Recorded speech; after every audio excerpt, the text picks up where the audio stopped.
What's up, Metal Summoners? It is so great to see you guys as always. Thank you so much for rocking out with us, starting off your weekend in the middle of the week, just like we like it, and hanging out with us on your island of Misfit Toys. It's myself, it's Angel. We're bringing back some alumni. We're going to have some fun. They got some shows to talk about and a lot of just great stuff to keep everybody in the loop with. We got friends of the show. We got dear friends in our family that we're bringing back on right now. Let's welcome back in Defiant. Joe, you've been on the show before. Big Al, welcome to the show, man. Welcome to and back to the Metal Summit. Gents, thank you for giving us a little bit of your evening. It's a pleasure to have you both back on.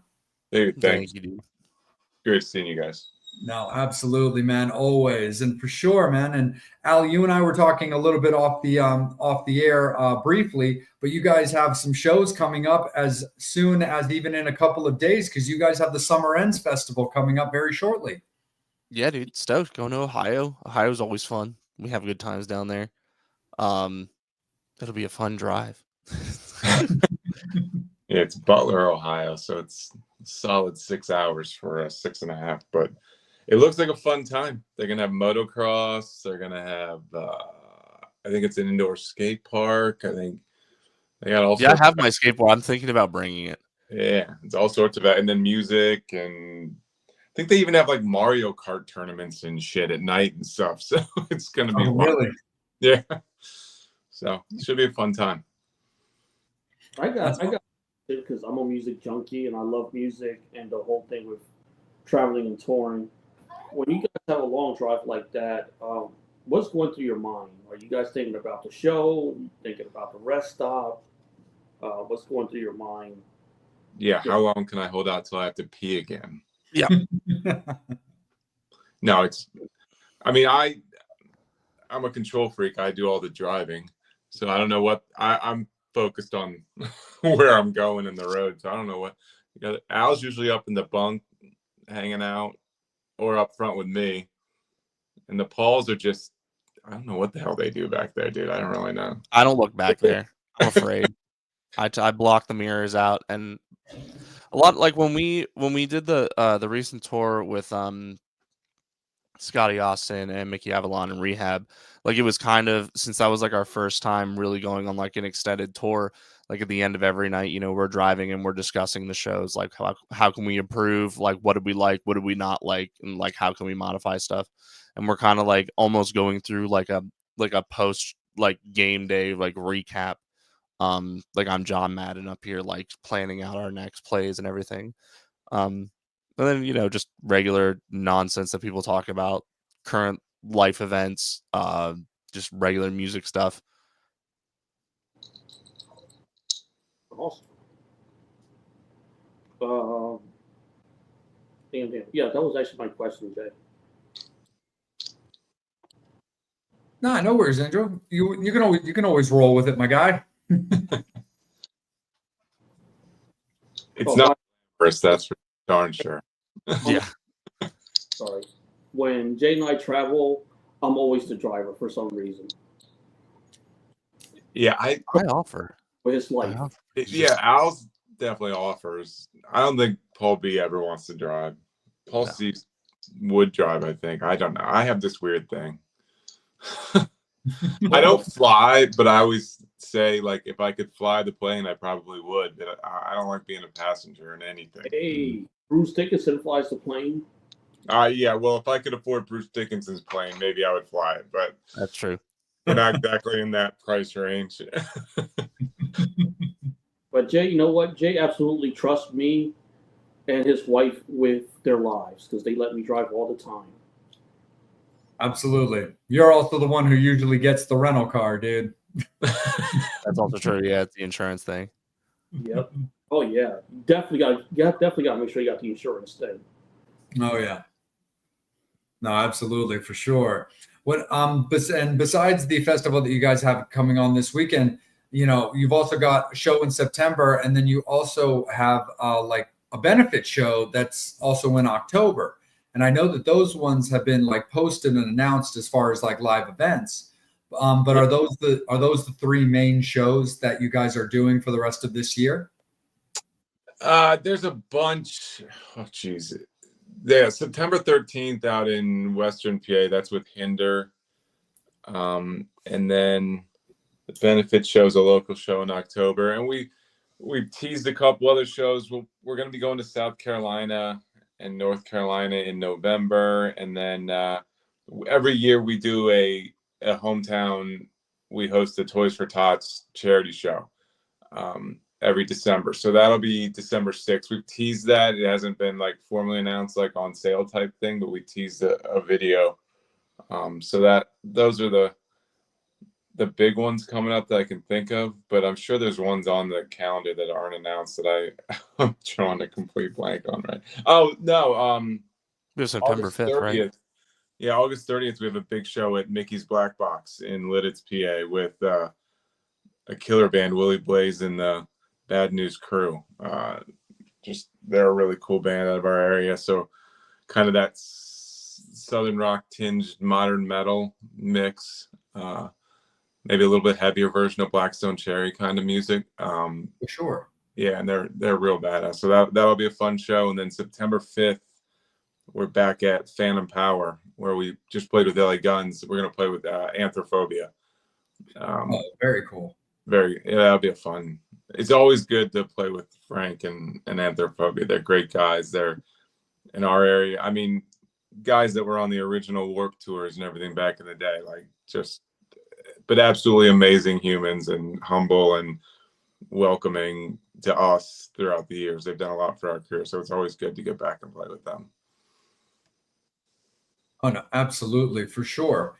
When it comes to the way that you guys are looking at the rest of this year along with shows, what are your guys' current thoughts and plans when it comes to like recording new music? Are you currently in like a writing stage? Are you kind of splicing that in between the shows when you're able to? Because of course, there's families, there's home life and responsibilities involved in that as well. But how are you guys currently looking at new Defiant music potentially? We got a couple in the works. We're kind of workshopping one song into our set right now that we have mostly done, just to kind of work out the kinks. So we got a bunch else that we're, songs we got half done or almost wholly done. So hopefully we're trying to get into the studio, if not by the end of the year, into the beginning of next year. We get in these grooves where we play like a heck ton of shows, and then we write like mad, record, play a heck ton of shows, write like mad. Like we kind of have cycles. But lately we've been having a really good groove with getting some nice songs written. Kind of getting into a new wheelhouse, maybe. We'll see. It feels good to be writing again. That's always some of my favorite stuff is to sit down in the studio. So it'll be exciting to get back in. It's been 3 years? No, 2 years. Yeah, we did the single about you, but yeah,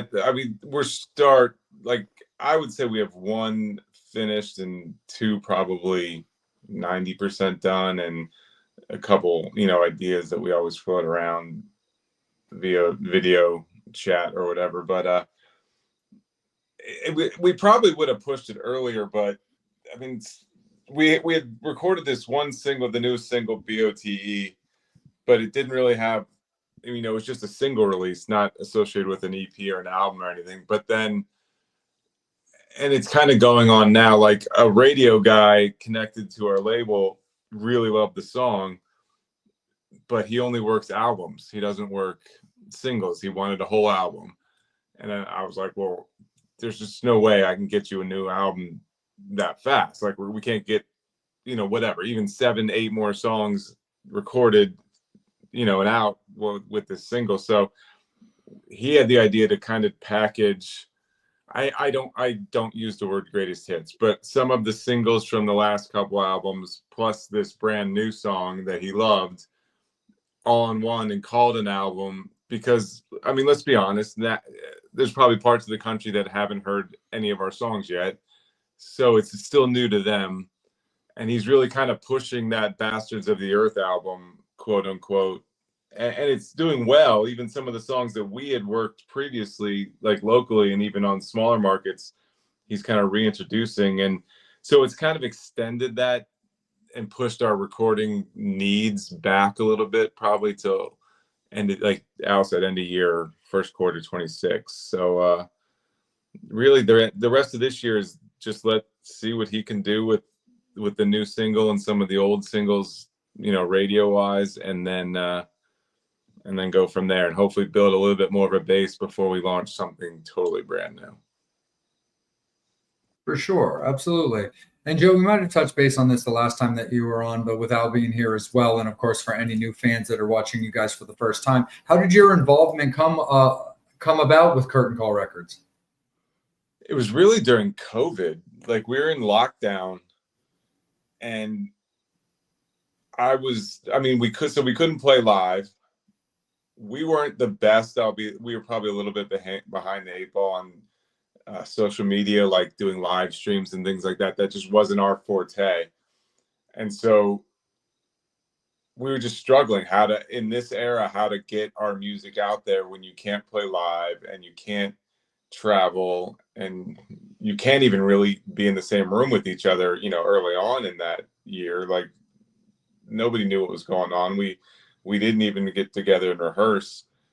And so I was kind of looking for people to partner with, whether it was just for music promotion or, to get the songs heard when we couldn't do it ourselves. And I came across Curtain Call and I started talking to them, and, I think we talked about this, like, record labels aren't what they were in the 70s and 80s and probably even early 90s.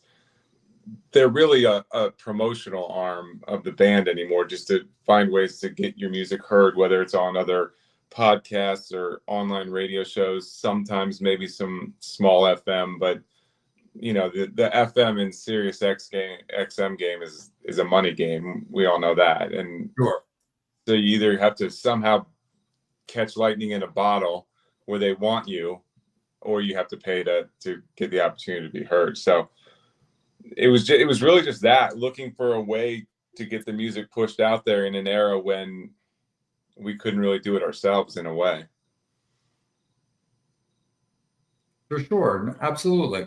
When it comes to the songs that you're working on now and the one that you're working into the set now, Al, this one's kind of aimed a little bit more towards you. When it comes to like new music, how do you look at new songs, in your own head, for like how you apply your lyrics, how you like your vocal tone? Like, how does crafting a song kind of work for you?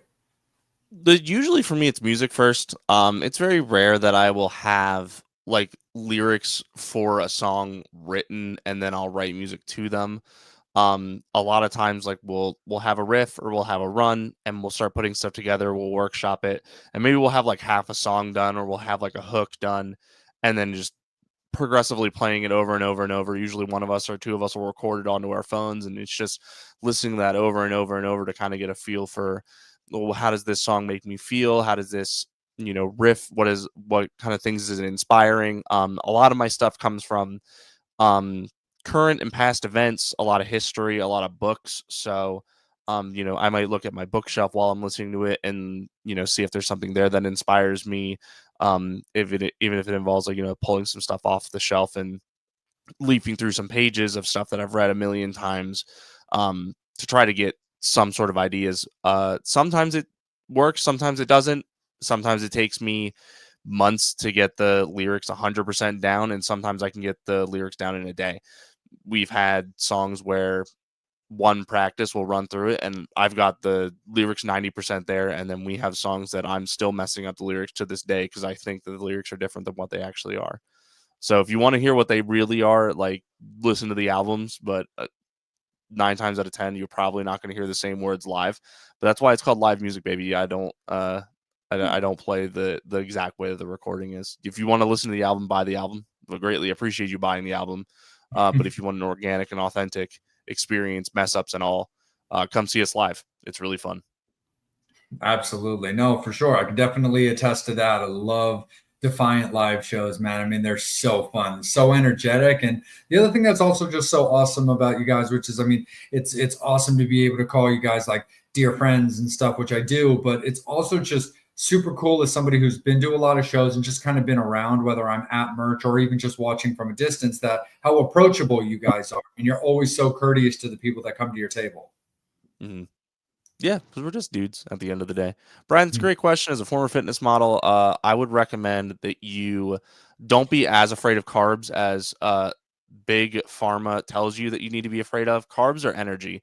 So as long as you are eating carbs right before you work out and you immediately burn that energy, it's not going to affect you as much as you think. You should eliminate sugars. Sugars are really what's getting you down, and that's what's going to cause you to crash.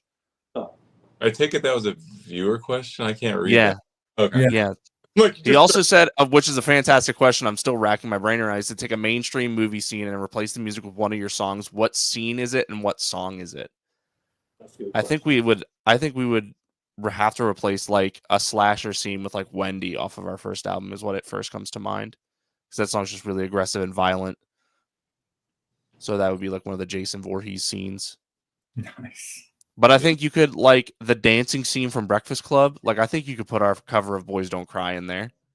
Yeah, you could. For 40-year anniversary. Mm-hmm. Damn, I'm old. I think You I could think replace Boat with the march at the very beginning of Star Wars. I think it's fitting. Is there something like right now on social media, like putting Born to Run in any movie makes it a better movie scene or something like that? We should do that Oh with my- It's true though. That makes sense. Never know what's gonna stick. It's one of the most boring concerts I've ever seen in my life was Bruce Springsteen. No shit. I love Bruce Springsteen. I just don't like the E Street Band. If it was just him and an acoustic guitar in some dive bar in Baltimore, I think it would be a great show. But just the whole song and dance is just, I'm not about it. I don't know what it is.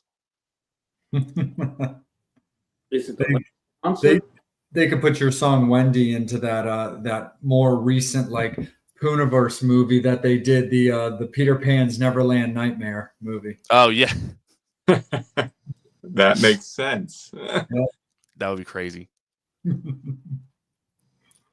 I think that would be super sick for sure. Angel, right up to you, my friend. Definitely want to talk about Don't Want to See Your Face. I love the title. I love the song. Just want to know if you can share. That's all out. That's like one of the.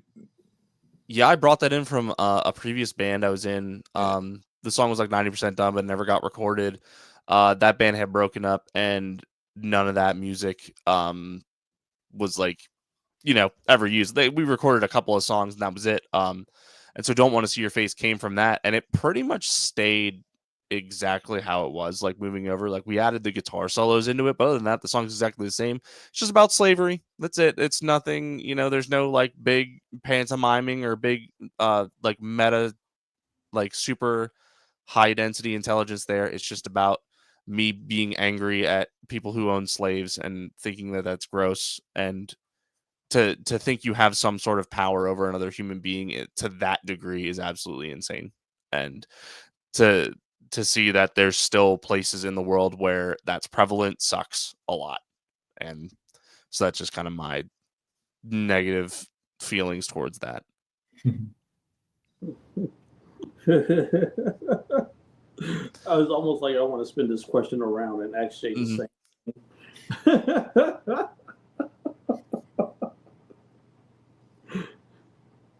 Such a fun song to play live too, and it's about slaves. And yeah, I didn't know it was so that's the first I've heard it. That's literally like I knew the word slaves was in there. I thought it was more like, we're all slaves to something type. I didn't know it was literally about slaves. That's pretty cool. It's literally just about slaves. Yeah. Sometimes it's Occam's razor. Sometimes the easiest answer is the answer. Right. Brian, we had a former drummer who we got off of playing like one of the worst shows of our life very early on. and like we had to restart a song bad. Like I had to be like, nope, we got to start it over because it was just absolutely insane. We get off stage and he just looks at us beaming in sunlight. He says, well, that was a great show, guys. And I about deleted him. He was about to be in the shadow realm. He wasn't going to exist anymore. Thankfully, I was able to keep a cool head. But yeah, that was probably the closest I've ever gotten to like harming another human being in a very, very long time. Promoters is like, that just comes with the territory. If you get a crappy show, or you get like a crappy promoter, or like a situation, like you kind of just have to. It's part of the business. You're gonna have bad shows. You're gonna have bad promoters. You're gonna have bad venues. You just kind of roll with the punches.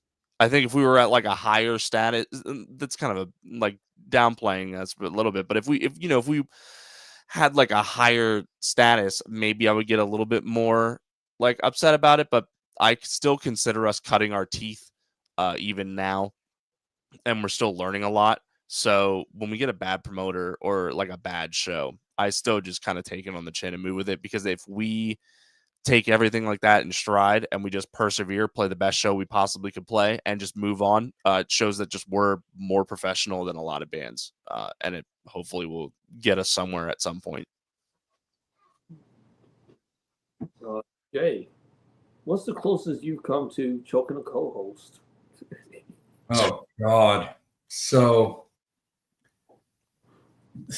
yeah, that was a great interview, but a bad situation. I've actually got two answers to that. So we had, a show that we were doing with somebody that was doing. It was Corey Pierce from God Forbid. They were reuniting for Blue Ridge, and so we were having the interview. I mean, honestly, it was great. It was we were about an hour into the interview and everything was doing totally fine. And then then all of a sudden one of our co-hosts appeared on the screen, just waving around, some phallic imagery. And I'm like, wow, I really can't believe this is a thing right now. Everybody just kind of took it in stride and we just kind of continued doing our thing. And I was addressing it later and I was like, dude, we can't be doing that. You don't know how some of these guests are like going to react to stuff like that. And if we haven't broken the ice, that can be a bad day. And he was like, but we did break the ice. We've been interviewing him for an hour. I'm like, yeah, we'd been interviewing him for an hour. You just appeared. That was your first impression, dude. So I was like, trust me, we love you. No judging. We always got your back, bro. Like, your lifestyle is your lifestyle. We support it. We're all about it. But dude, you can't just burst onto the scene like that. And the other one that I wasn't particularly fond of was we had a guest who I was really, really stoked about. Is a really good friend of mine. His name is Michael Alago. He's the guy who discovered Metallica, like got them signed to their first deal. And I've known Michael for a long time. I love him to death. And it was more of the fact that, unfortunately, that co-host broke really the cardinal rule of this show that I'm very particular about and I'm very stern on, and that is never, under any circumstances, whether the interview is awesome or just not going well, is never let a guest feel that they feel disrespected or or not, or like playing second fiddle to something. And so it was their interview, and overall it was a good interview, but they invited on a second, a kind of a guest, like a surprise guest, without telling anybody. And it was mostly stemmed from their new passion project, which I totally get. They've been studying photography under a very prominent photographer. and was very passionate about this new like life direction, and I'm all for it. And Michael has a lot of history and a lot of experience as a very high quality photographer. But inviting that guest on as a surprise guest without telling the main guest, and then not being able to basically like hush it enough to realize that it's not this other person's interview to talk a lot. It's one thing to have some casual conversations, but it's not their place, because that's not who was promoted. That's not who was expecting to have the situation about their life. Left me with a really like bad feeling after the end of that interview, because the one thing that I've always been very, very stern and aggressive about it, and frankly a little bit prissy about, is the fact that is never under any circumstances having the guests feel, that they were disrespected. And Michael called me the next day, and he was cool, he was professional, but he definitely wasn't stoked. And I don't blame him. So, we took our licks, we took it on the chin, and lesson learned, we addressed it, and it's definitely something that Angel and I have not let happen again. Right back up to you, Angel. We actually played with Corey Pierce. Nice. Who'd you play with? With Corey Pierce. He was in nice. the project with Corey Glover. Oh, yeah. From Living Color. I can't remember the band. They had an album. I can't remember the name of that band, but Typo something? Is that it? I'm pretty sure Corey Pierce was in that. Yeah. And yeah, they got something coming out. And it was just cool because it was in this small little dive venue tourist in our area. And oh yeah. And then we hosted a show there. Corey Glover from, Living Colors there. And I'll never forget, he was sitting there side stage, and when we came off, he just was like, love that punk shit, man. And then I was just like, holy crap, Corey Glover actually paid attention to our set like a little bit. So that was but I'm pretty sure Pierce was in that band. Nice. I'll look up the name of the band, but yeah, I can't remember. It was something avant-garde a little bit, but yeah. Mm-hmm. They were cool. But also, speaking of like punk and like and covers and stuff like that too. I mean, it's very well known the relationship that you, Joe, as well as Defiant have with like Ace. But you guys also had that cool experience at Phantom Power with LA Guns, where Ace played on stage with you guys for a song. And the one thing I wanted to ask you guys about that is, I mean, I'm a huge Addicts fan, so like I was dialed in for that song. And how did that get chosen as the song to play? The last show I saw before lockdown that I wasn't a part of playing in was the Addicts at Chameleon Club, which obviously went the way of COVID after the fact. And I just remember like they were so freaking good, like still so good. Did the whole performance with the costumes and everything. So I was super pumped on that. Are we still good? Yeah, I think it's just him that died. Okay. Everyone's either like stunned at what I'm saying or frozen. I'm not sure which. But that was the last show I saw. So I went into COVID on a big Addicts, resurgence kick. And I had originally brought to Al doing Joker in the Pack, and he's like, no. The Viva's where it's at. Like that, it fits our name a little bit better. I think it was in Tony Hawk, right? Yep. It was in Tony Hawk's Underground. So that's really me seeing it, and then Al really pushing for that song was what brought that about. And then, I'm in crazy lockdown land where all I have to do is think of crazy ideas, and I hit up Ace, and I was like, I know there's not a guitar solo in the original, but there's that open space, with like the traffic noise and everything after the second verse. I was like, so you can do whatever you want with it. Like there's no constraints. And he made it super punky and shreddy. And he even actually sent us like he went above and beyond. Like there's some little acoustic guitar things at the beginning that he threw in, that most people probably don't even pay attention to or notice. But I was like, that he took the time to, do more than just lay a quick, 20-second solo down, that he brought some pieces to the whole song was really amazing. And he did the Michael Keaton impersonation too. Yeah, and he did the Beetlejuice impersonation because that's ace too.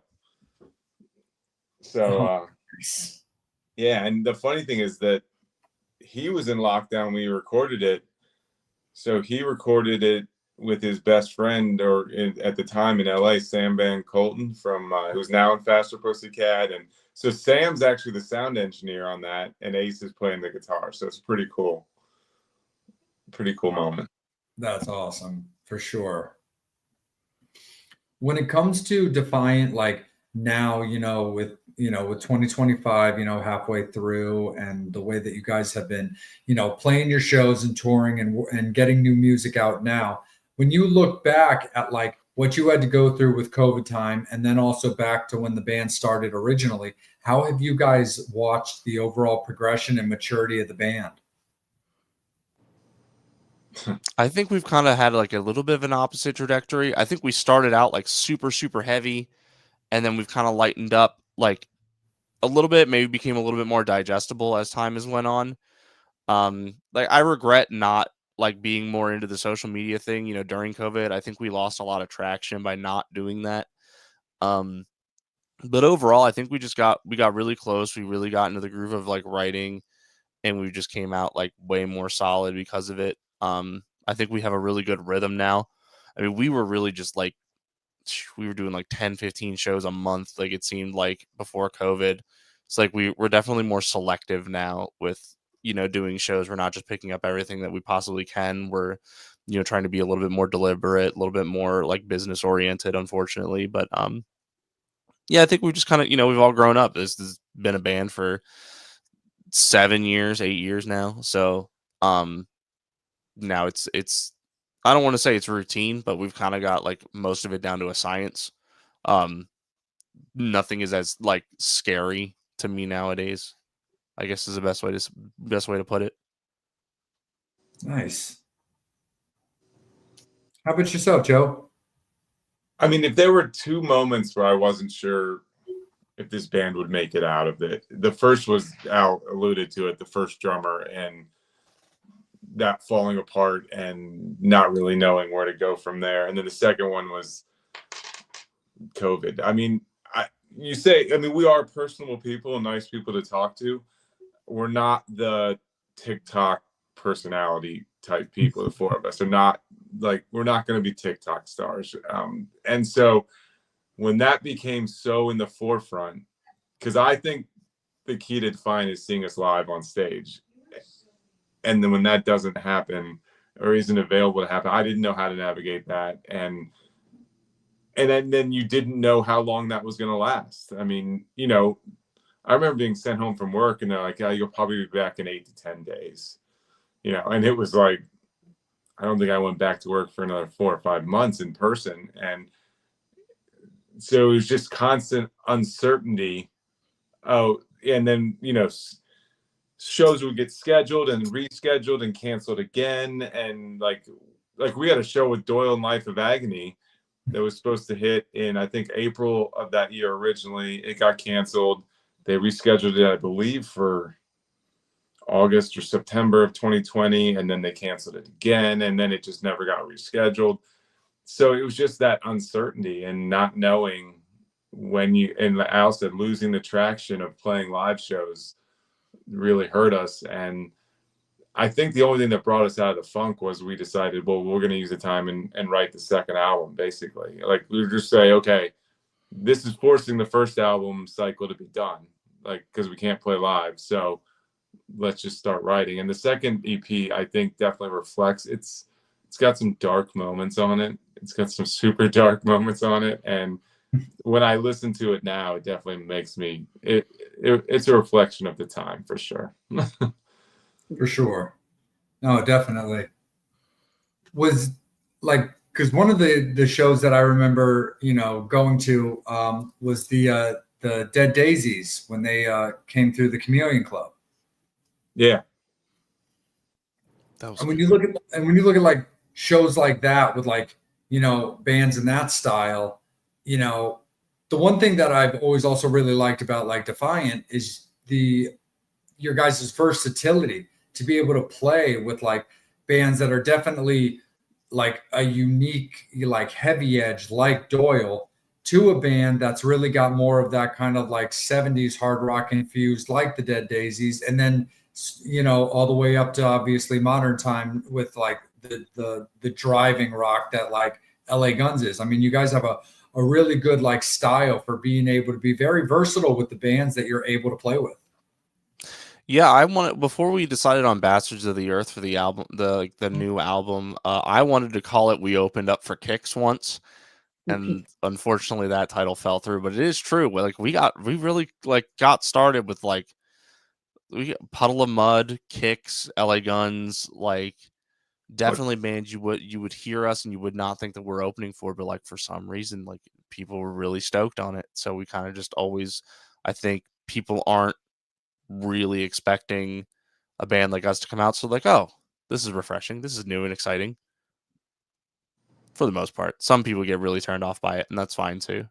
You're allowed to have your opinion. We probably made some. I mean, I think we literally like opened for Kicks and the Black Dahlia murder within like 2 months of each other. Mm-hmm. Now the Black Dahlia was probably a mistake on our part. We should not have taken that show, but we were not quite that heavy. But it's been both almost like a trying to find a niche and being versatile at the same time.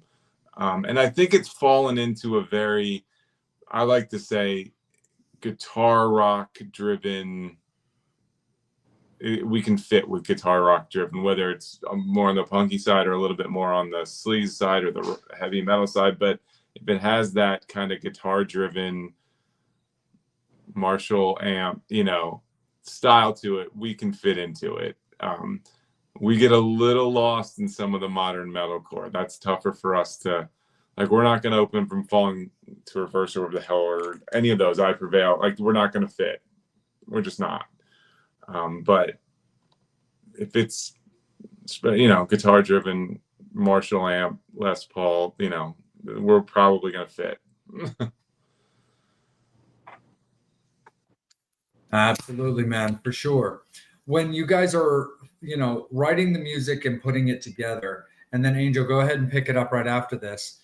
When you guys are writing the music, putting your songs and your style together with like how you want your new music to play off your current music to allow for, the set to run at the velocity that you want and the style that you're looking for, especially depending on who you're playing with.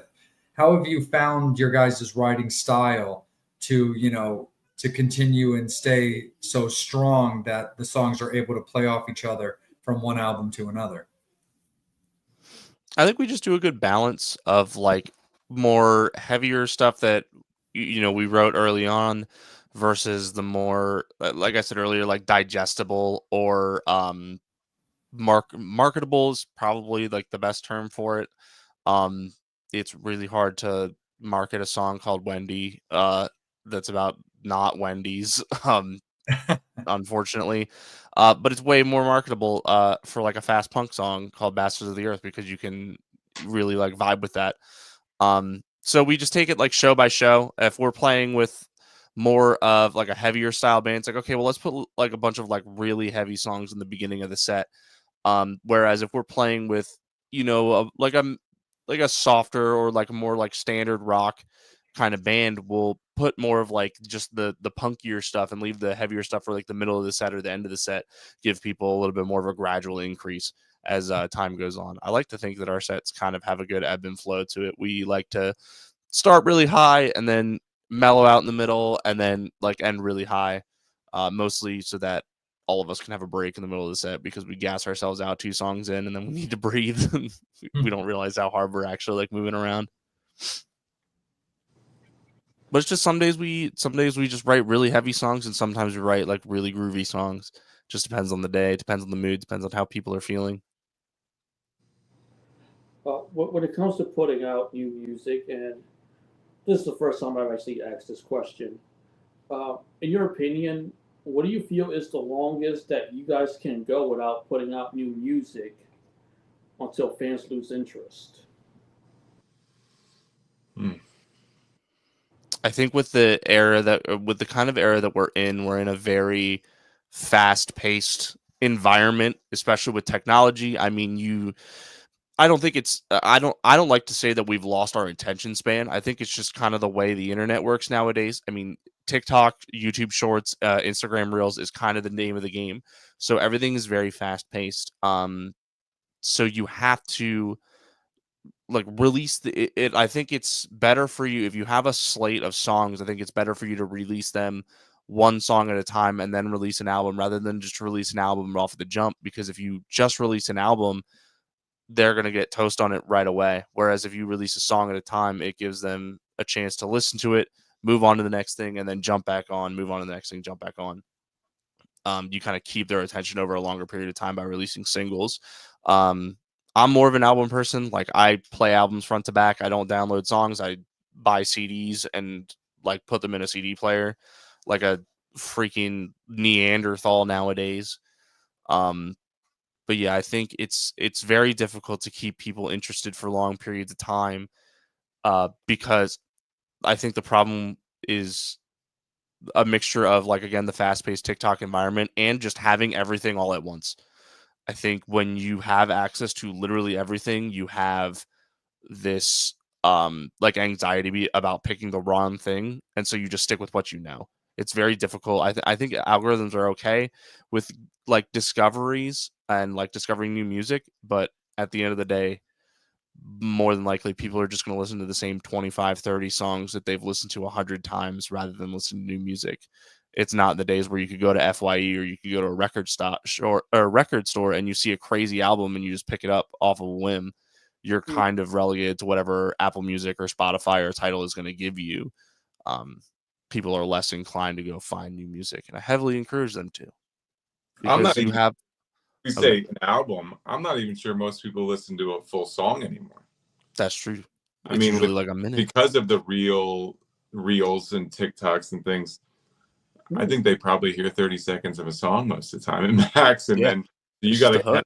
to find a way to catch them quick, or they're gonna go on to the next song. Even, I mean, we're not even talking albums; we're talking 3 minutes. Can they last? I'm hoping. So That's definitely a good question for me to ask when I'm driving college students doing Uber. Mm-hmm. That's Just to true. find out. That's an interesting question. And I already feel behind the times. Like I got people like I got friends of mine that are like 3 years younger than me, and they're talking this foreign language. Like I'm just so out of the loop. I'm like, what did like I had a kid and became a dad, and now all of a sudden I just no longer know how the world works. Like I've truly lost touch with everything. Um, who knows? It's interesting though. But I think people need to like find new music, listen to new bands, visit bands because the bummer about it is a lot of the bands that people are listening to nowadays. I mean, they're gonna go unfortunately the way of Ozzy like real soon. Like a lot of those bands are gonna start dropping off really quickly, and we need to have more generations of bands like to carry that torch. And if you're not listening to new music, it's just not going to happen. And people are going to get disenfranchised to write new music because everybody wants to play karaoke and they want to listen to what they know. Yeah. And Brian, that's the one thing that I do think promoters often get wrong is that they put together this bill of Metallica with Pantera and Mouth, all these well-known bands, when they should put a bill with, let's say, Metallica and 3 or 4 other bands that can carry the torch. Mm. Like Defiant. James Hetfield, call us. Our lines are open. We'll do great. does Metallica even do musical open? Don't they do like comedians? I thought I saw like Is Jim Brewer still on tour with them? I don't know, but do they even bring music acts anymore? I don't think they do much.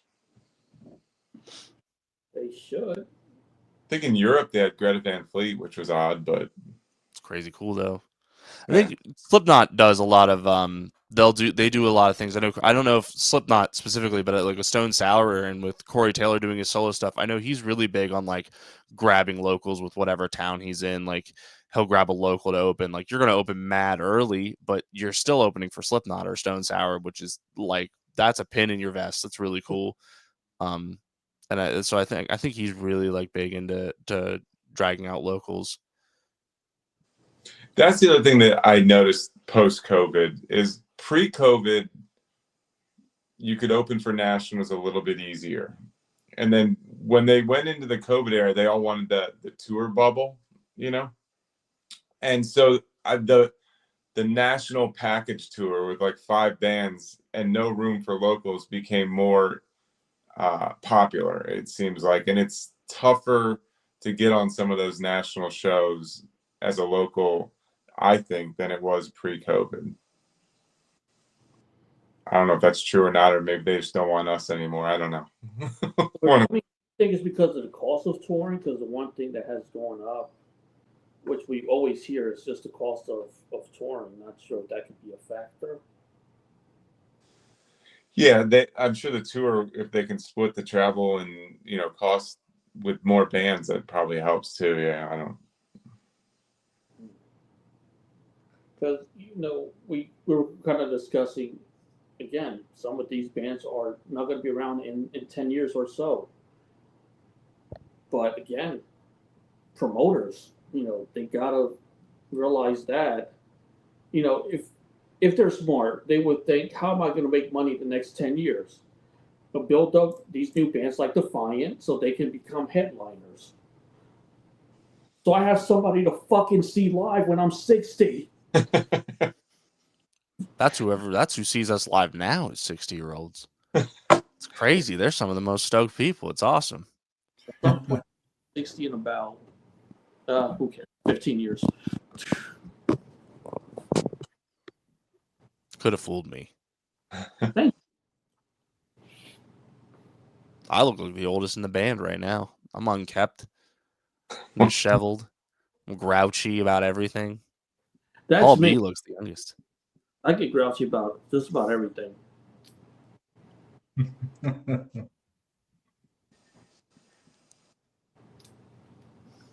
Jay?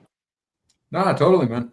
When you're looking at, like, you know, the end of this year and going into when it comes to 2026, based on what you guys are allowed to talk about and what you're allowed to announce, but what are you guys ultimately looking at as your goals when it comes to 2026? No felonies. Not without trying, but I want to get away with it. No, you're so defiant. You can't travel to Canada. No. No. I can't travel to Canada anyways. I ain't got a real ID or a passport. I'm not sure that the RV would go across the border that well. But, I mean, I don't want this to sound like a negative, but playing less locally, more out of town, but not necessarily like spacing it out the right way. I mean, we've just, you know, signed on with a new booking agent, and she's, you know, she's looking at 2026 and forward, and just long weekend runs in markets that might, you know, serve us well. And then, yeah, I mean, then we did the one tour this year with Rehab, which was a good tour and learning experience, but a solid tour at that like bigger club theater level. I don't want to name, you know, bands because I don't want to make anyone think that that's going to happen for sure. But, you know, that 1,000-seat spot that actually has a sold out show, you know, headliner type thing would be a nice feather in the cap for a tour like that. And that's just going to come down to how well we do it radio at the end of this year and moving into next year. Got to make people want us on the bill.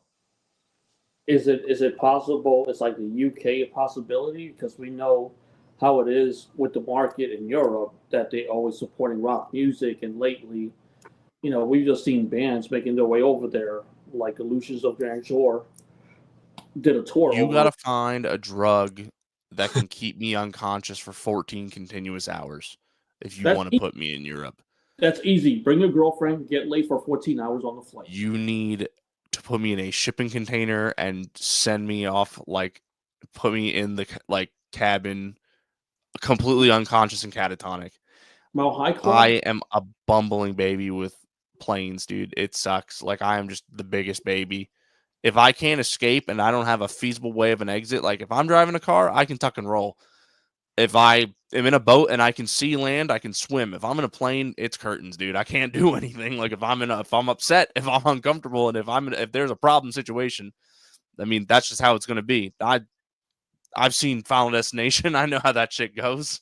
It's scary. Yeah, I That, mean, you know, neither Al or me and Al don't fly, but even beyond that, I mean, yeah, I get that Europe is a good. Trust me, John at the label, if he's anywhere listening or listens to this later, every time he's on the phone, he's like, we gotta get Christine to knock you out so you can get on a plane because he said I could send it to Mexico, I could send it to Europe, I could send you to freaking, what was it, India or something, I don't know. And to me, it's just that beyond not wanting to fly or preferring to fly, the travel cost increases significantly when you're talking about whether it's what is our rig going to be over there, because we're not digital. We need amps, we need real drums kits, like, so do we have a European rig that we rent? And then the flights, and then once you get over there, you got to rent some sort of a bus because your RV's not going across seas. So the travel costs increase significantly. And then are you making enough money to make it worth it? You know what I mean? And so even if Al and I somehow magically get on a plane, it's got to be the right situation and the right time. At the end of the day, I got a 3-year-old, a house, and bills. Like, I hate to, pull back the curtain and the mystique, but Defiant is not in the green endeavor at this point in time. It's a lot of investment with not a lot of return to be an original act, especially at our level. So that in order to do something in Europe, like, we would really need to be physically, emotionally, and financially certain that would be a viable and positive opportunity, like a net positive. Doesn't that, I'm not necessarily saying financially net positive, but just lead on the exposure level or something like that. That's also taking significant time away from me and my son, and he's in a very formative part of his life. He's 3. He's crazy. He's the absolute worst. He's a hellion, and he treats me like garbage, and I love him to pieces. But to already to be away for a tour this year was absolutely heartbreaking for me. I was a big old bummer, sobbing up in my goblin nest in the RV, missing my kid and my wife. So put me in Europe, and that's a lot harder. But I mean, like, hey, if like John's like, we'll fly Marcus and Sarah out there, I'll be like, all right, well, maybe it's not all that bad. And Illusions of Grandeur, they're great friends of ours. They used to be from our area. They moved out to LA, but we played with them several times, and they've been doing the Ukraine European thing several years now, even back before we knew them. So they've probably established themselves a little bit more than we have over there. So we just have to pick the right time if it was going to come to that it makes sense. And it's not you'd hate to do all that travel and then you're playing empty clubs and everything because no one knows who you are. And so it's tough. We just got to get you on with the Addicts. Yeah. Get us on with the Addicts. You might get me on a plane. If we have a tour in Europe with the Addicts, maybe. I mean, Metallica has that nonprofit group, the All Within, where they can do that. Maybe cover costs to help a band out, break in Europe. I feel like there would be crowdfunding involved, as obviously I'm not asking for a handout or anything like that, but when it comes to something that crazy, I mean, crowdfunding really is the way to go with a lot of these things, and people are very generous. I think it's really cool. Obviously, we would end up doing perks and do benefits for things like that, but yeah, it's just tough right now. Scary. Getting on a plane for 2 hours to go to Puerto Rico for me is scary, let alone for me to go across seas into foreign lands where they speak fake English. Like, I'm not going to understand what they're saying. they're going to tell me to put something in the boot, and I'm going to be like, I'm wearing sneakers, sir. I don't understand. Like, then we're lost. Now I have to hire a translator. Oh yeah. No, I like Metallica as much as the next person. I really do. But at the same time, for something like that, I'm sure I know it has its benefits and I know it works in certain ways, but I also think it works in mysterious ways. And I feel like there's got to be some type of strings attached. Yeah. Like there's something that's still behind the curtain that we don't totally know yet. Fun. Oh, go ahead, Angel. No, so what do you like the best about being a musician? The 30 to 60 minutes on stage, and that's about it. Yeah, everything else is really stressful. I love playing. I love performing. I love being able to force people down into a chair and strap them down and make them listen to my message. I think if I just like get on a microphone and like in the middle of the street, nobody cares. But if I'm on stage and I'm performing and somebody hears what I'm saying and it impacts them, I think it's always the coolest thing. When somebody hears a lyric that I've said and it moves them in any particular way, that's kind of when I know that I've made it, because that was what caused me to be a musician in the first place. I told this story a million times. I was a young kid. I just started playing guitar. I was driving home from the circus with my mom, and John Lennon's Imagine came on the radio, and she pulled over and she started crying. I'm like, why are you crying? Like, what's wrong? Like, nothing happened. We're just driving. And she says, this is just such a beautiful song. I love it. Like, I just wish more of the world felt like this song. And that's when, like, I established that I wanted to impact people like that. Obviously, I don't want to make people cry all the time, but I want to emotionally move people with my words, with my voice, with my playing. So I think for me, that's the best part about me being a musician, is being able to express what I normally wouldn't be able to. Yeah, and I can get in a lull where I don't even realize, like, I just think, oh, our world is Harrisburg, Pennsylvania market.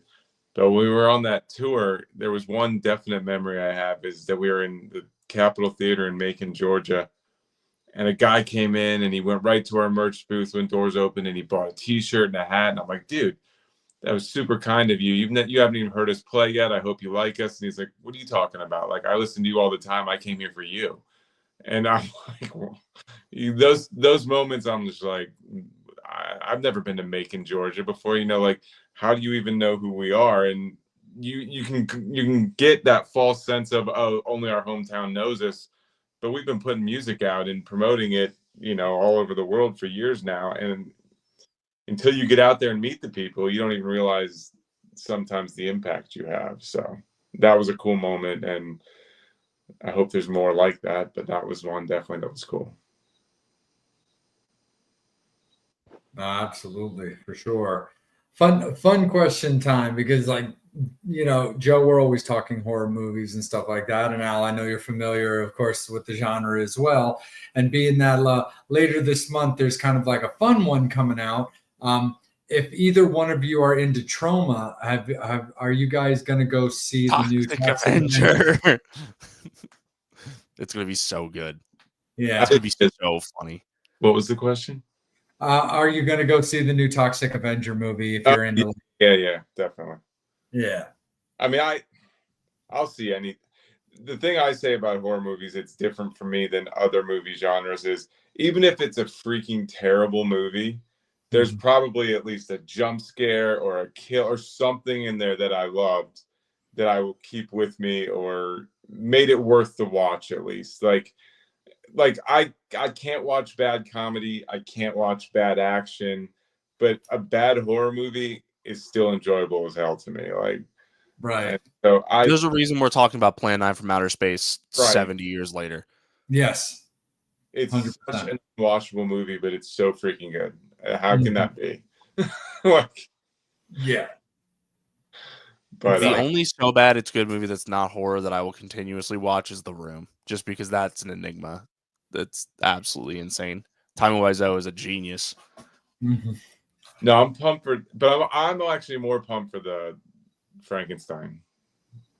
Oh, yeah. Yeah, Del Toro's Frankenstein. It better not let me down. I'm a massive Frankenstein mark, obviously, but I'm super pumped on that. We just saw Weapons last night. That was an amazing movie. If you haven't seen that, I need to go see Okay. that. go see Weapons. It's messed up. I have to go see that. Everybody knows my love affair of vampires, so people have been really pushing the Sinners movie on me. I still have to see it. I've been told like so many times it's crazy good. I saw it late, so there was so much hype surrounding it. I don't know that I loved it as much as maybe I would have if I saw it in theaters before everybody told me how great it was. Because Right. I could be a dick, and if everybody's telling me something's great, like I'm going to be the contrarian and be like, no, it wasn't. It wasn't. Like I want to experience it for myself. But it's really well done. It has a very, I said, from dusk till dawn feel to it. Awesome. But set in a older era, but yeah, it's a great movie. I'm not gonna knock it. It's a great movie. No, totally. Barbarian's good on Netflix. I hear that movie's good too. Oh, nice. No, I definitely know what you mean with like that, because that's how I was with the movie The Strangers, which I like just fine. I like Liv Tyler. I think she's good. And the movie in general, it wasn't bad, but I was very late to the party as well seeing that movie. And everybody was telling me it was crazy. It was like so good. And they're like, oh my God. They're like, Jay, the ending is gonna it's insane. Even my brother was telling me that. And I remember eventually watching the movie and I was like, the fuck is wrong with all of y'all? This is the most like basic of basic home invasion movies. Yeah, it has great, suspense and jump scares to it, but I didn't think it was this groundbreaking movie. I mean, I was bored from start to finish. Strangers was the first Blu-ray disc I ever bought. I popped that in and I was sleeping. That movie stunk, in my opinion. I'm sorry. It's boring. No, I think maybe it's because like The Purge I also saw The Purge like pretty soon, like either after or before, because I didn't see Strangers when it first came out. But like, and I'm like, The Purge just like did this infinitely better, in my opinion. And I think like it's a way crazier movie. It's a totally different premise. Like The Purge is super outlandish and off the wall. But I think if I went back to it, I'm sure that I would enjoy The Strangers fine enough. But even then, like they didn't stake with that because they did the Pray at Night or whatever in the 1984 or whatever it is. Yeah, and they made it campy and made it silly. So obviously they knew where the money was. Oh yeah. I mean, when it comes to like home invasion movies, I'm a big Your Next fan. I think that movie's just fucking that movie's great. Mm-hmm. Yeah. So like I really like that movie a lot. But no, when it comes to like that kind of campy stuff, like Joe was saying, like I love that kind of stuff. And it's funny. I used to be very, very like fussy and like prissy about parody type stuff, where I didn't like something I cared about being made fun of before I kind of matured enough to realize that like even campy like imitation is a form of flattery and stuff like that. Where there's bands that were a certain style that I wouldn't give the time of day, and then I kind of realized how good they were. I was on my other show. I was having a conversation with my co-host about Shaun of the Dead. And I was so late to the party on that. Oh, I was too, yeah. Because like even though that movie was like too thumbed up by George Romero and like been like signed off on and stuff, I was like still super prissy at that time about like parodies. I was like, I love zombies and I love like, I mean, in particular, I'm a really massive Return of the Living Dead fan. But like, I love the Night of the Living Deads and Dawn and Day and all that stuff. Like, this stuff was so great. But I was like, fuck this stupid parody thing. And then like, I ended up watching it. I was like, I think I saw some of it on like Comedy Central. So I was like, okay, this has a little charm to it. It's interesting. And I ended up watching it and I ended up really liking it. And then there were some other movies that like, Simon Pegg did that I started liking and stuff. Like he does a movie with Jeff Bridges that I love to death called How to Lose Friends and Alienate People. And I think it's absolutely hilarious. But stuff like that. But like when it comes to like the super campy stuff, I mean, I love Trauma. That's why I'm so stoked for the Toxic Avenger. But I'm also a crazy person for the Full Moon company. I love Subspecies. It's one of my favorite vampire series. I think it's so fun. I like, Killjoy and the Ginger Dead Man. I mean, Full Moon is definitely on another level of crazy when it comes to campy. Did they do The Howling? No, they didn't do The Howling. Oh man, The Howling 2 is crazy. I do like The Howling, and I met Dee Wallace recently. That's crazy. See, I grew up in like Paranormal Activity land. So that was what was big whenever I was growing up. So it was a lot of like found footage and stuff was really popular. But like that was like when I was growing up, but I was watching, like, I've always had a fascination with like early silver screen stuff. Yeah. Like a lot of like Lon Chaney is super cool to me. The like very beginning of Universal monster movies is super cool. And then, you know, the later 70s stuff with like Christopher Lee is absolutely spectacular, like the later Dracula stuff. So I've always kind of lived in that era. So anything that can pay tribute to those generations of horror movies, I'm always a super big fan of. But then, you know, again, like the campy stuff's good. I remember the first time I showed my wife Sleepaway Camp, and she was just absolutely like dumbfounded as to I'm like having the best time of my life. Like this movie is a visual masterpiece, and it's absolutely spectacular.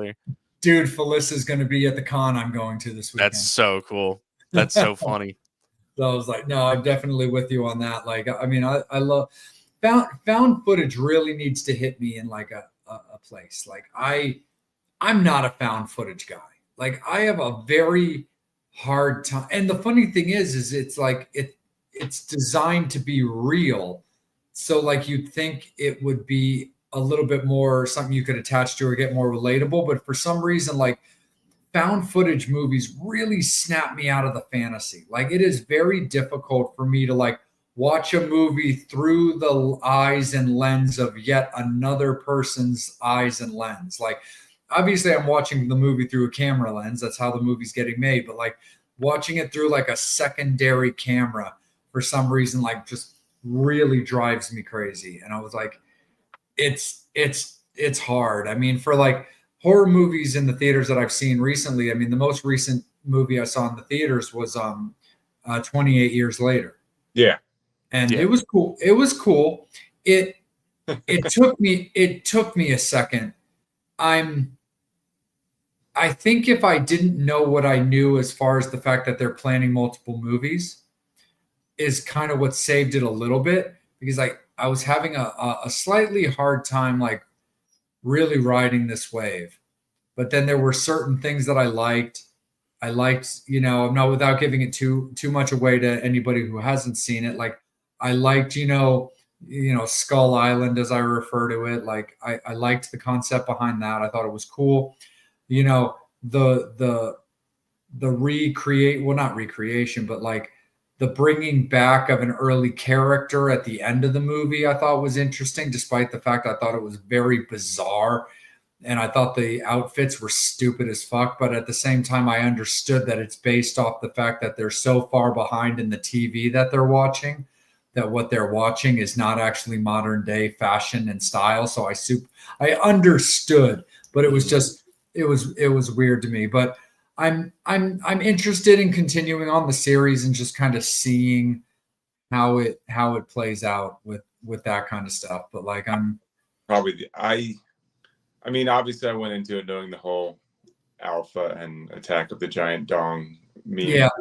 Oh, yeah. Mm-hmm. Which it didn't end up as big a part of the movie as everyone made it out to be, if I was being honest. But no, it's not. But it's definitely there's some definite Alpha Dong swing. Oh yeah, there definitely are.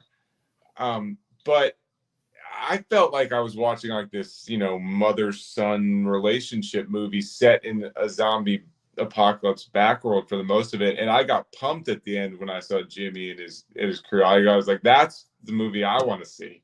Right. Yeah.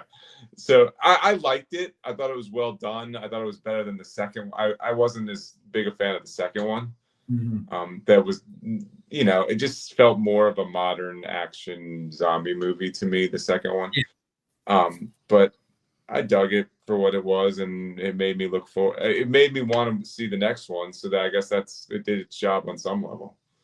I know for sure. I like 28 Days Later a lot. I mean, I thought that movie was great. In my opinion, if a zombie apocalypse happened, I feel like that's actually exactly how it would happen.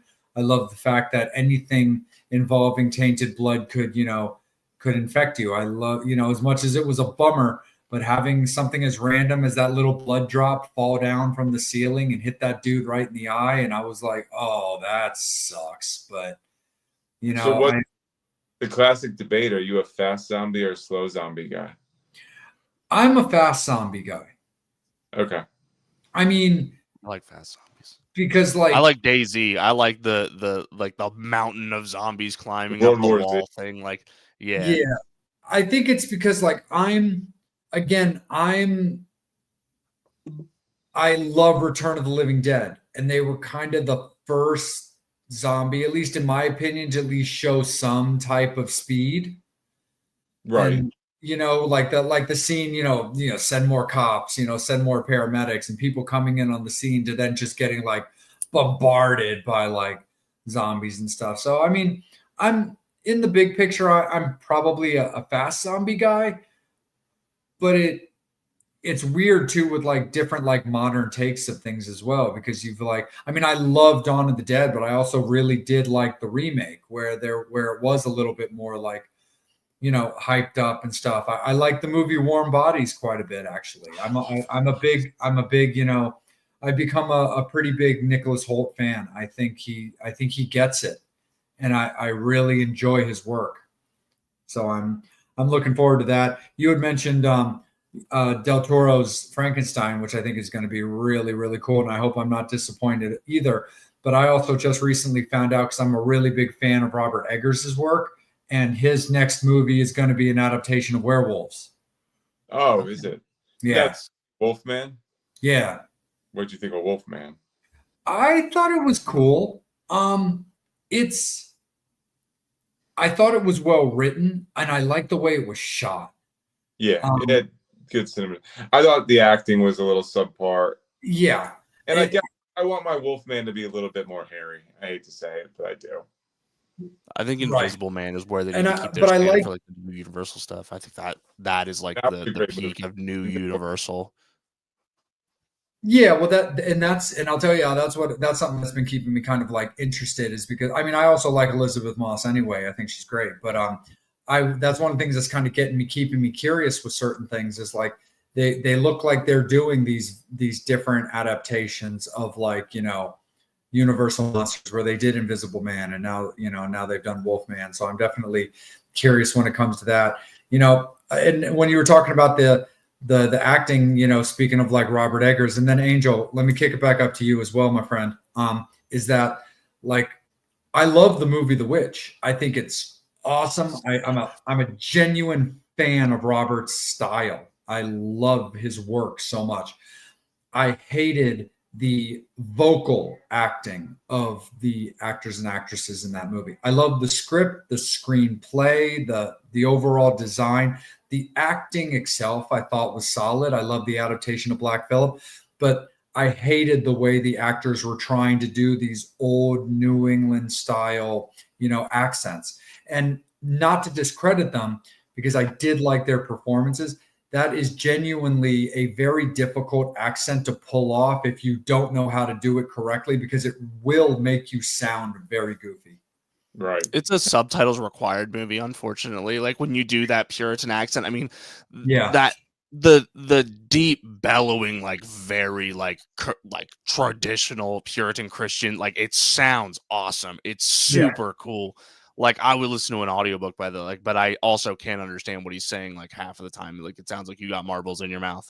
Right. All the reason why if you're gonna do it, man, you got to get it right. But that aesthetic of movie is super cool. It's like not necessarily like horror, but it's still like the very surreal, very little music, very dark lighting, the lighthouse, with Robert Pattinson and Willem Dafoe. Like it's just the atmosphere of that is very in the cool. lighthouse, yeah.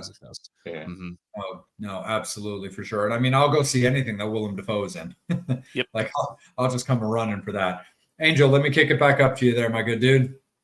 Yeah, just curious to ask, does the band have unreleased or alternate version of songs? There's an early version of Ignite. I don't know if it's still on streaming platforms or if it ever was released on streaming. The song Ignite the Sky originally was called Burning Bridges, and it was the first song that Defiant wrote together. Like, I mean, like Joe had already had the song basically written, or he had the words written and like riffs, and we put it together. And so we've had it pretty much since day one. And then when a little bit before we were recording the third EP, we just totally rewrote it. We're just like, this song is boring. None of us like it, but we like the parts. Let's redo it. And so we rewrote it. But yeah, so there's maybe somehow, some way, like we probably have the file buried away somewhere, but there is like a way slower, way more boring version of Ignite somewhere. There's a version, speaking of Viva, the Addicts cover, we, other than Ace, we also had Richard Riley, who was the lead singer of like a punk band, The Victims from New York City, who probably never reached the notoriety of some other bands, but they played with the Misfits and the Ramones and, in the CBGB days. And in fact, the singer that sang on it, Richard, he was the touring guitarist for the Misfits for 3 shows before Doyle joined the band. Because I forget who was the guitarist right before Doyle, but he must have quit and they had a tour obligation in Michigan. And so Richard filled in. And to this day, he's not a big Glenn Danzig fan because they got in a big fight because Glenn thought that Richard was taking the full-time gig.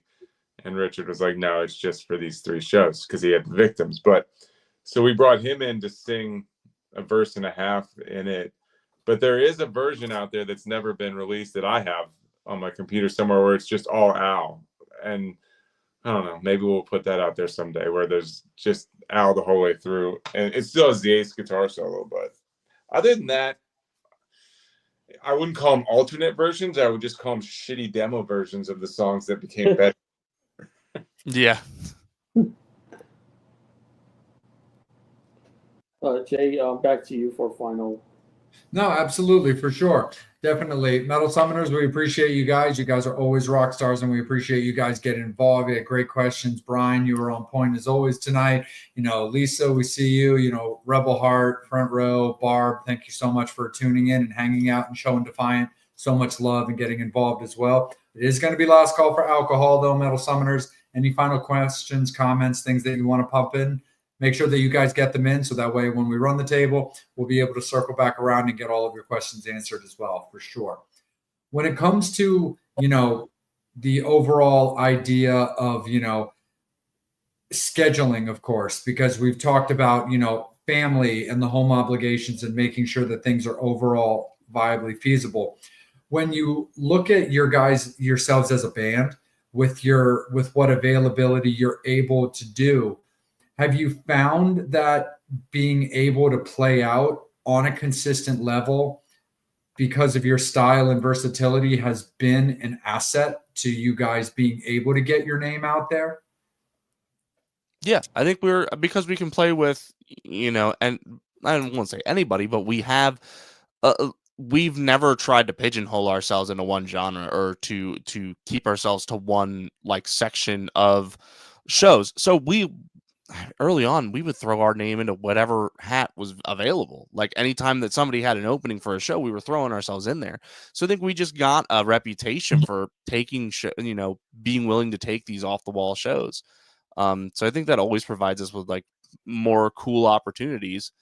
Where we're able to tour with Rehab and Mickey Avalon, who definitely aren't, don't sound like Defiant. But we have fun the whole time. So yeah, I definitely think it's an asset that we've kind of built ourselves as being flexible and being really able to kind of weasel our way into like any show, because then we're going to be like the mosquito or the fly that doesn't understand how windows work, and we're just always going to be around. Now, is that the Vincent Price fly or is that the Jeff Goldblum fly? Oh, it's Jeff Goldblum for sure. He said life finds a way, and then he turns himself into a fly and tries to kiss that girl. Absolutely insane. Nice. And on that as well, Joe, like how about yourself with with the ability for Defiant to, be able to work that market? Yeah, versatility's helped. I think, I'm not pulling the wool over everybody's eyes. You've seen us and met us in person. We're not all spring chickens. So the when you have wives and kids and mortgages established already before you become a name band, it can limit you. I'm not gonna lie. We probably in some ways could be further ahead if we were in that stage where we didn't care if we lost our job and we could just go on the road for 2 months straight, and that would help. I think this era it's easier to do because of the internet and streaming. You don't have to do that necessarily, but would it make it easier? Probably. So I'll go, we're versatile sound wise. We're not always the most versatile schedule wise, I'll say. But that's okay. I mean, it's self-imposed. We know it going into it. So there's things we have to turn down. There's disappointments, and that's okay. I mean, we don't have any, we all know, we all have numbers in our head, what it would take to do it a little bit more full time. And we're not there yet. We'll just say that. So, but we're having fun trying. So. Absolutely, for sure. And if there was a current song that right now that you guys would say for anybody that's watching, that's discovering Defiant for the first time, what song would both of you guys say, even if it's the same song, is the song that you think that they should start with to get the best dose of what you guys are about, to then go discover your catalog based off that? I think Boat. I think the new song, Bastards of the Earth. I think it has a good mix of our punky attitude, fast playing, and singing, but it also has like some grittiness to it. It's got the grittier message that I usually do. It's got the grittier vocal style that I usually do because it's way easier to scream than it is to sing on key. And so I think that's a good primer, because then you'll know if you're into more of our punky stuff, then you just listen to our punky stuff. And if you like the heavy soundingness of it, then go listen to our heavy stuff. And then come to our shows and buy me beer. Yeah, probably would have, a year ago, probably would have said either Free for a Price or Don't Want to See Your Face or Ignite. But I would agree with Al. And especially, I would, if you take the time to watch the music video for this one, I think it is everything. I don't know, if I'm 30 years from now, if I have grandkids on my lap and I'm telling them my war stories about this is what Defiant was all about, and your grandpa was pretty cool at one point, I would probably show them that music video. And it, like Al said, it has all the musical directions we usually throw into a song. It's got the kind of F you, us against the world attitude, and the video just highlights our family, friends, and fan base that all came out and made, I think, just an amazing underground punk video, but with a really well shot twist to it. So I just think that's what I would say. Here's Defiant. Right on, man. No, absolutely, guys. And before we put the final wrap on there and let you guys get on with your evenings, you guys have those shows coming up. So please, let's circle back around to keep it as absolutely current as possible and let everybody know about the shows that you have coming up that you want to let remind them about, and then of course let everybody know where Defiant can be found. Oh, this Sunday, come out to Ohio. Butler, Ohio. Summer Ends Festival.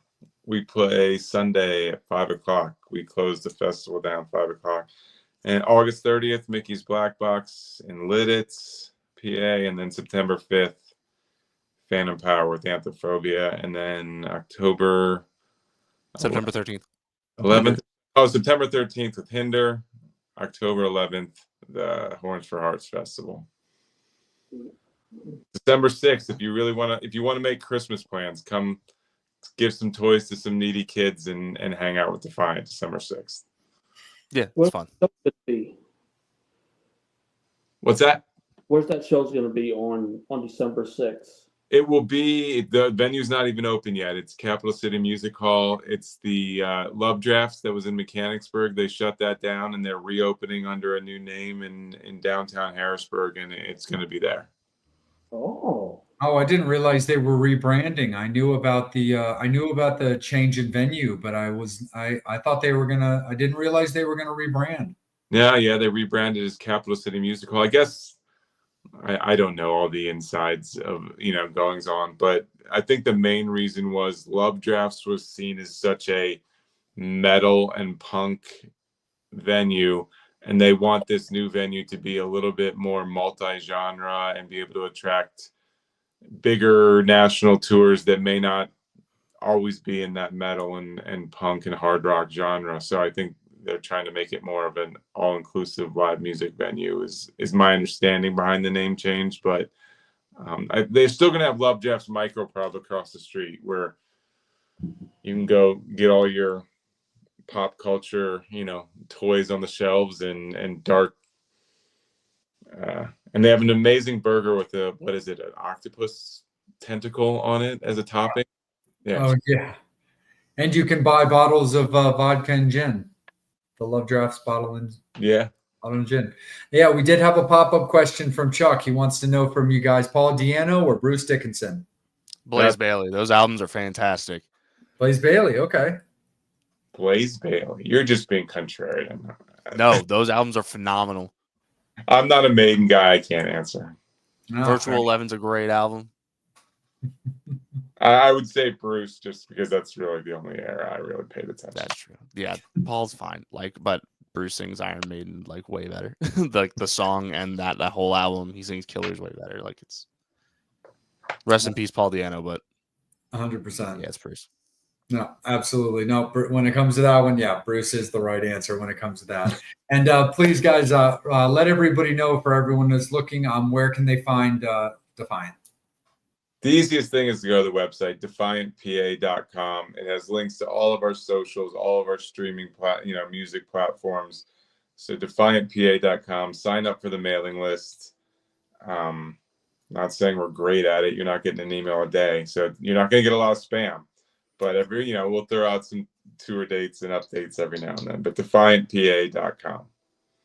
Nice. Right on, guys. Well, Joe, Al, we really, really appreciate your guys' time this evening. The biggest thing, of course, as always, when it comes to myself and Angel, is that how you guys felt, felt this evening, that you had a good time, you felt respected, you enjoyed the questions that were asked, and that, in any way, shape, or form, this interview can help, the continued success of Defiant.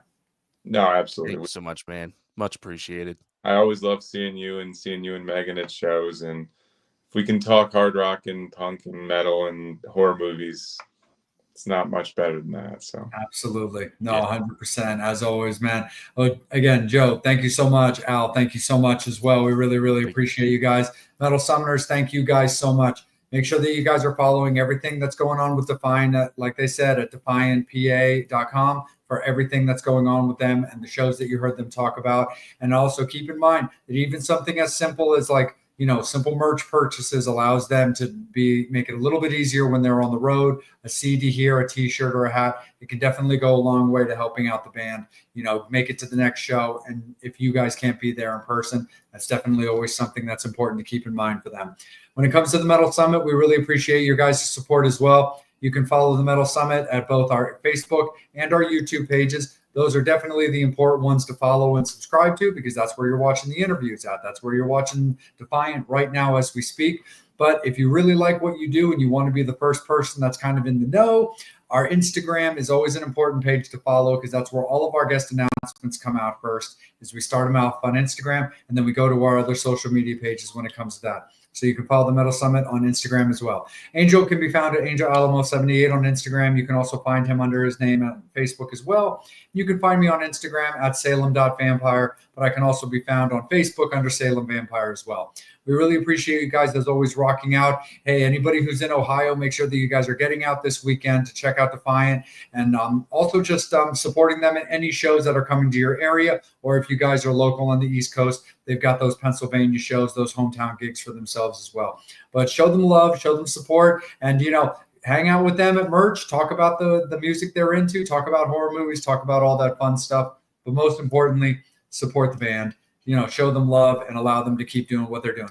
Thank you so much, Metal Summoners. We really love you guys. We've got a fellow alumni coming back on the show next week that we're going to get confirmation with, and we'll put those announcements back out over the weekend for next week's episode. But we're going to sign off, and as always, we really appreciate your guys' support. They're Defiant. He's Angel. I'm Jay. As always, we appreciate you guys, and as always, you've been watching the Metal Summit.